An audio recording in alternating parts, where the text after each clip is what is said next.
Sardor ishdan qaytayotib, yo'l chetida odamlardan yordam so'rayotgan bir nochor kishini ko'rib qoldi. Atrofda ko'p yo'lovchilar bor edi. U bir maqtanib, hamma qarayotganda cho'ntagidan bitta yirik pulni chiqarib, haligi nochorga berdi. Sardor ichida hammani hayratda qoldirdim, havas qilishdi menga deb yo'lida davom etdi. Oradan oz vaqt o'tib, Rustam ham o'sha ko'chadan o'tdi. U ham nochor odamni ko'rib, unga achindi. Atrofda odamlar borligini sezib, yonidan o'tib ketdi. Chunki u sadaqani odamlardan yashirishni yaxshi ko'rar edi. Ko'chada sokinlik bo'lganida qaytib kelib, hech kim ko'rmaydigan paytda cho'ntagidan pulni sanab, haligi miskinga berdi. Kechga yaqin sportdan qaytayotgan Begzod ham shu odamni uchratdi. U pul bermadi, hech narsa demadi ham. Shunchaki uning ortidan sekin ergashib, qayerda yashashini bilib oldi.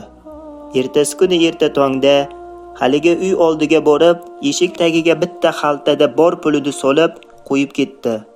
Hatto qancha puli borligini o'zi ham bilmas edi. Begzod xursand holda, xuddi hech narsa qilmaganday uyi tomon ketdi. Ha, ehsonni hamma ham qilaveradi, lekin unga beriladigan savob kishini ixlosiga qarab turlicha bo'ladi.